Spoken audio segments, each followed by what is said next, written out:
तो दोस्तों आज हम बात करने वाले हैं कि आप अगर नर्सरी से गुलाब के प्लांट लेने वाले हैं तो पौधे आपको किस तरह से चुनने चाहिए। कई बार लोग ऐसा करते हैं कि पौधे गलत चुन लेते हैं, फिर उनको लगता है कि हमारे पौधे चलते नहीं हैं और जैसे ही हम ट्रांसप्लांट करते हैं तो फिर मर जाते हैं। तो इसमें जिन लोगों को पता नहीं होता या जो गार्डनिंग अभी जानते नहीं है, वो कैसे भी पौधे ले आते हैं, फूल देख के पौधे ले आते हैं। तो दोस्तों, फूल आपको कलर के लिए ठीक है कि आप फूल को सिलेक्ट करें और पौधा ले आए, मगर ज्यादा फूलों वाला पौधा नहीं लेना, ज्यादा कलियों वाले पौधे लेने हैं। मैं आज आपके साथ वही टिप्स शेयर करूंगी जो मैं अपने पौधे पे करती हूँ और मेरे पौधे डेफिनेटली चलते हैं, चलते नहीं उसमें फ्लावर्स भी आते हैं। और कभी ऐसा नहीं होता कि मैं नर्सरी से पौधा ले आई और वो मर गया। मैं किसी न किसी तरह से उसे, अगर अच्छा नहीं है तो सरवाइव कर ही लेती हूँ। पता नहीं ये मेरा नसीब है या मुझे आता है, मगर मुझे थोड़ी 5 साल की जो गार्डनिंग कर रही हूँ इसीलिए मुझे इसमें थोड़ा सा एक्सपीरियंस भी हो गया है। तो दोस्तों आज मैं वही बात शेयर करने वाली हूँ। देखिए, ये एक में फ्लावर, मेरे पास ये कलर नहीं था तो कितना सुंदर पिंक और वाइट में कलर है। तो एक पौधा ये मैंने लिया है और दूसरा ये ऑरेंज कलर का, पता नहीं मुझे अभी क्यों क्रेज हुआ है तो मैंने ये ऑरेंज कलर भी लिया है।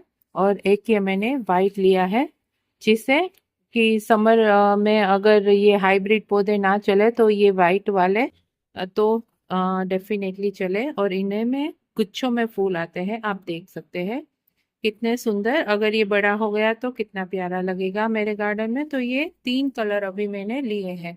तो पौधे किस तरह से चुनने चाहिए दोस्तों? सबसे पहले पौधे हेल्दी होने चाहिए।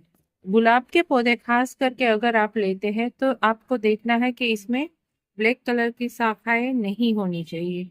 ये तो छोटी छोटी शाखाएं हैं, इसको तो मैं कट कर दूंगी। सबसे पहले आपको ये बात का ध्यान रखना है कि ब्लैक जो जिसमें शाखाएं हो उसको तो बिल्कुल ही नहीं लेना है।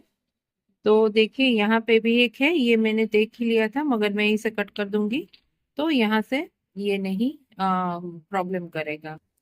तो सबसे पहले आपको इस बात का ख्याल रखना है। और दूसरी बात ये ध्यान रखनी है कि ये पौधा जो कटिंग से लगता है तो इसमें ज्यादा ब्रांचेस होनी चाहिए। एक एक कटिंग है और उसमें से एक ब्रांच निकली है, ऐसे पौधे मत लीजिए क्योंकि उनको ग्रो करने में या फिर उनको घना करने में हमें साल भर लग जाता है और घना नहीं होता।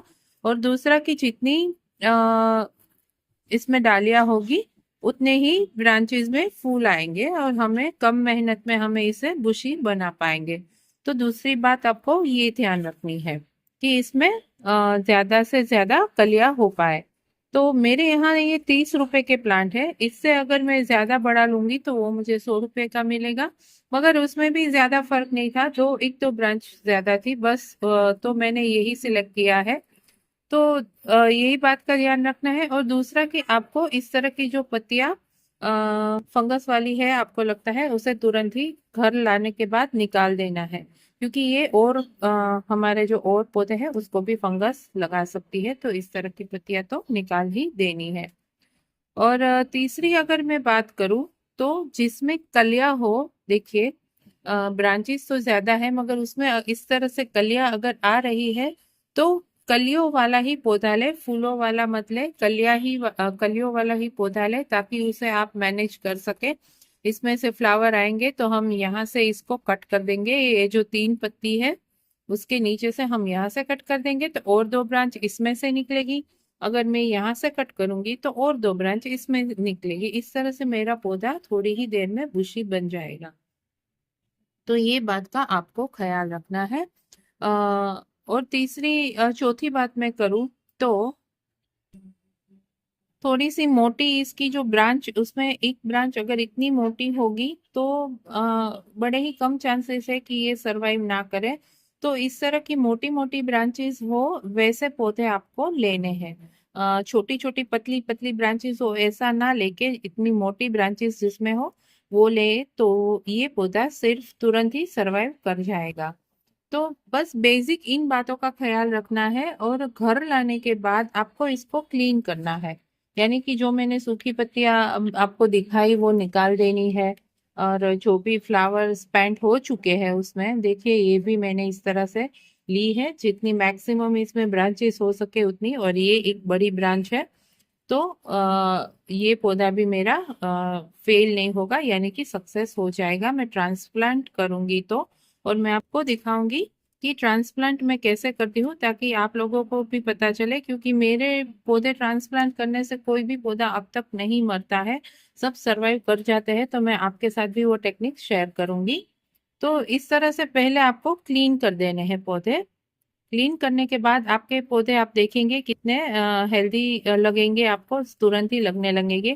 क्योंकि नर्सरी में क्या होता है, वो लोग इतना ध्यान नहीं देते, उस उनको तो पौधे बेचने ही होते हैं। तो ये इतना ध्यान नहीं देते, जो सूखे पत्ते पड़े होते हैं वो ऐसे ही पड़े रहते हैं। तो हमें थोड़ा सा क्लीन करना है। और हाँ, ट्रांसप्लांट तुरंत ही मत कीजिएगा। मुझे कई सारे कमेंट्स आते हैं कि मेरा तो कोई भी पौधा टिकता नहीं है, जैसे मैं लाती हूँ तो तुरंत ही ये मर जाता है। क्योंकि तुरंत आप ट्रांसप्लांट करेंगे तो वो आपके एनवायरनमेंट में सेट नहीं होंगे। यानी कि मैं इसको 4-5 दिन ऐसे ही रखूंगी। ये मेरा पूरा गार्डन है, तो इस गार्डन में ये सरवाइव हो जाए, इसके लिए मैं इसको 3-4 दिन के लिए यहाँ पे ही रखूंगी, ताकि ये सारे गार्डन से मिक्स हो जाए। उसके बाद मैं इसकी मिट्टी बना के फिर इसको ट्रांसप्लांट करूंगी। तो मैं आपके साथ वो वीडियो भी शेयर करूंगी कि इसको ट्रांसप्लांट कैसे करते हैं। तो दोस्तों, गुलाब लाने के टाइम अगर आप इतनी बातों का ख्याल रख लेंगे तो डेफिनेटली आपका पौधा ही सरवाइव कर जाएगा। और अभी ये गुलाब का टाइम है, तो हो सके तो आप हाइब्रिड मत लीजिए। अभी आप देसी या कश्मीरी गुलाब जो कहते हैं वो लीजिए, ताकि वो पूरा साल चलेगा और आपको भी अच्छे अच्छे फ्लावरिंग देगा। तो दोस्तों चलिए मिलते हैं नेक्स्ट वीडियो में नए टॉपिक के साथ। तब तक के लिए अपना ख्याल रखिए, चैनल को सब्सक्राइब कर लीजिए। बाय।